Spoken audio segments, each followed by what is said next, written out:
Mia Jirakoutoarsan, étudiant en classe terminale scientifique du collège La Lumière Internationale, a été sacré champion du monde de mathématiques. C'était la toute première participation pour la Grande Île. Pourtant, nous voilà couronnés médaille d'or. Il faisait partie de la délégation issue des 45 pays qui ont participé à ce concours de haut niveau et a battu en finale le représentant de l'Égypte et celui de la Russie, mondialement connus comme étant les plus forts en mathématiques. Durant la finale, Mia a pu montrer une équation de 4e degré qu'il a déjà concoctée depuis des années avec son professeur. Les représentants de son école ainsi que les membres de sa famille étaient venus à IVAD pour l'accueillir ce jour et cet après-midi, il a été reçu par le ministère de l'Éducation nationale et en guise de récompense, le ministère lui a adressé une subvention à hauteur de 1 million d'alliages et quelques livres de mathématiques. D'après les explications du champion, pour être brillant en maths, il faut aimer la matière. C'est ce qui l'a conduit sur la plus haute marche de la victoire. Par rapport au niveau des autres, on est de haut niveau parce qu'on a eu notre médaille. Donc c'est preuve que les Malgaches sont de haut niveau par rapport aux autres pays.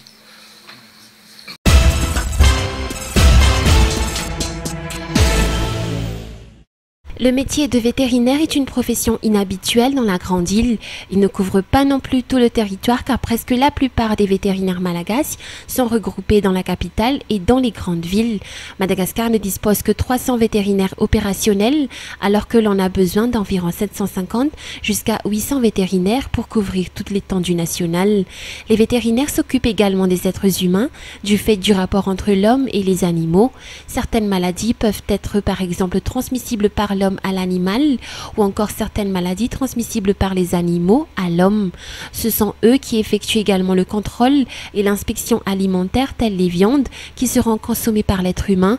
Ils effectuent aussi les contrôles des animaux de compagnie tels les chats et les chiens qui sont en constante relation avec l'être humain. Ce sont en dernier lieu les vétérinaires qui délivrent un avis favorable quant à l'importation d'un quelconque animal dans le territoire malgache. Le cursus du métier de vétérinaire dure 6 années. L'Institut supérieur en vétérinaire Sizainbad-B a été créé en 2001. En l'espace de 10 années, 3 promotions ont terminé leur cursus au sein de cette école. La 4e promotion Miage, composée d'élèves vétérinaires qui ont terminé leur cursus, sortira prochainement le 12 et le 13 juin et ce sera à travers une présentation de cette profession qu'ils marqueront leur sortie.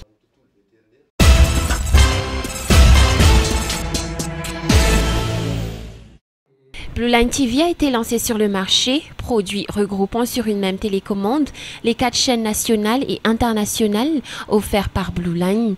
L'achat d'un décodeur TV à partir de 199 000 alliages permet de visualiser sans engagement supplémentaire plusieurs chaînes. Blue Line TV offre plusieurs avantages, entre autres son installation qui est très simple et sa couverture qui s'étale sur un rayon de 30 à 50 km du Grand Tana. Les avantages sont multiples.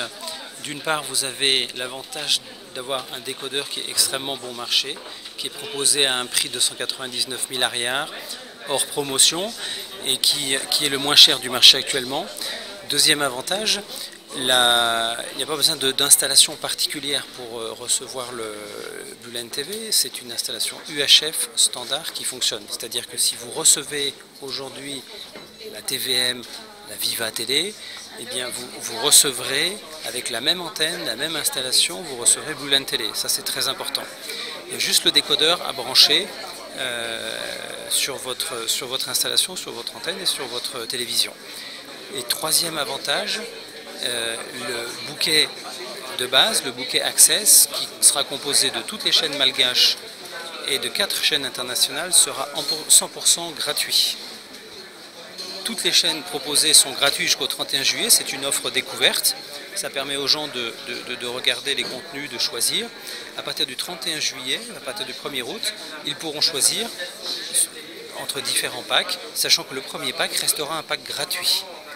C'est la première fois dans la Grande Île qu'une telle offre est écoulée sur un même produit, en souligné les responsables. L'objectif, il est double. L'objectif, il est d'être très accessible pour le plus grand nombre des Malgaches, et d'une part, et d'autre part, l'objectif, il est de permettre aux téléspectateurs d'avoir sur la même télécommande à la fois les chaînes malgaches et les chaînes internationales. Aujourd'hui, ça n'existe pas.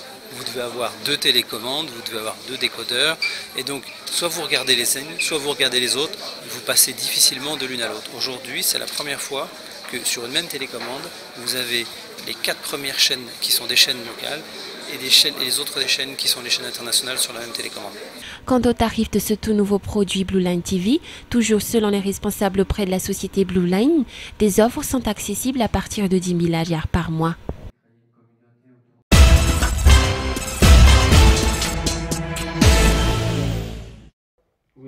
Le comité directeur du comité olympique malagasy attend les explications émanant de Mamlaku Torvelu au sujet des quelques milliards d'arias utilisés par le comité olympique malagasy d'antan.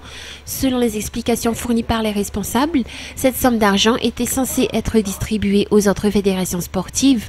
Les présidents des fédérations malagasy ont toutefois souligné qu'ils n'ont rien reçu de cette somme jusqu'ici. Selon les affirmations du président du département en charge du développement du sport à Madagascar, les anciens responsables du comité olympique malagasy veulent bien apporter de plus amples explications au sujet de cette somme. En attendant cela, les actuels responsables du comité olympique malgache ont souligné qu'ils vont prolonger la durée de la réunion qui devrait être tenue par le comité et qui devait prendre fin le 16 mai dernier.